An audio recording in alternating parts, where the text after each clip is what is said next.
You ever have that feeling, you're doing everything right, checking all the boxes, but something just feels off? Well, we're going to dive into a simple story today that really gets to the heart of that feeling. It's the story of the cracked bucket and the path to happiness. But let's kick things off with a question I think a lot of us have probably asked ourselves. Why is it that even when we hit our goals, when we get that thing we were striving for, there can still be this nagging sense of emptiness, like something's still missing? And that exact feeling, it brings us to our first section, the achiever's emptiness. To really get it, we need to meet a guy who, at least from the outside, seemed to have it all figured out. So, our story starts in this small, quiet village, and right at the center of it all is a young man named Daniel. And honestly, he was the poster child for success. I mean, his reputation was just flawless. People saw him as this super courageous, strong-willed guy. The type who never, ever backed down from a challenge. He was admired, totally respected. By all accounts, he was absolutely crushing it at life. Or so it seemed. Because here's the thing, behind all of that success, all that praise, Daniel was carrying around this hidden sadness. There was this deep, hollowing feeling of emptiness that was kind of eating away at him because he knew something just wasn't right. So, this feeling sends him searching, looking for answers. And in our next part, A Wise Man's Riddle, Daniel's journey leads him to a very strange task. Feeling pretty desperate, Daniel goes to find this wise man named Eli. Now, the interesting thing about Eli was how people talked about his wisdom. They said his words were like a mirror, that they had this way of showing you your own truth, but in a way you'd just never seen it before. So Daniel explains everything that's going on, and Eli's big solution is, honestly, it's weird. He just hands Daniel this old, busted-up bucket and gives him this one very peculiar instruction. No deep philosophical lecture, no grand advice, just this seemingly pointless chore. And you can just imagine the frustration, right? The feeling of just working so hard for nothing. Every single day, he's trekking out in the hot sun, he fills this leaky bucket, and by the time he gets all the way back to the well, it's almost empty. Just a few drops left. It must have felt completely pointless.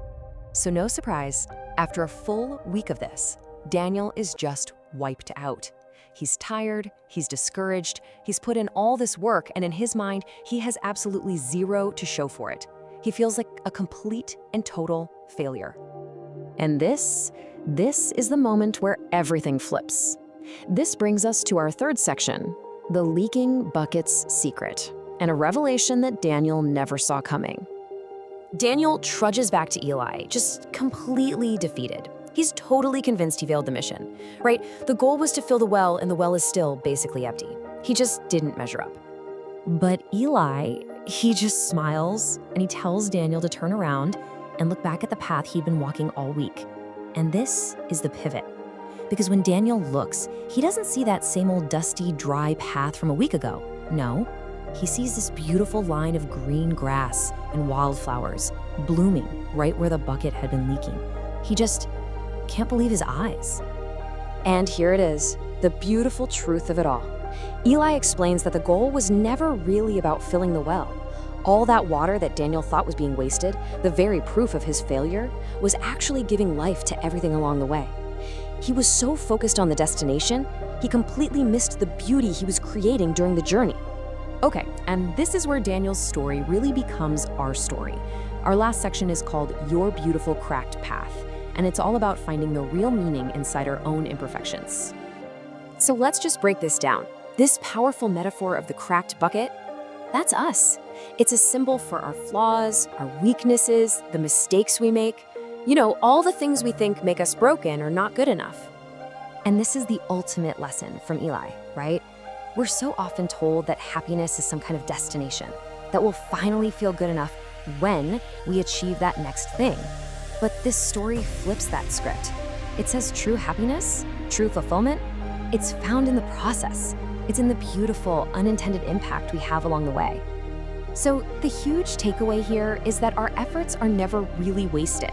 Even when we feel like we're failing, like we're leaking, our struggles, our vulnerabilities, they might just be watering a garden we can't even see yet, creating something beautiful in someone else's life, or even our own.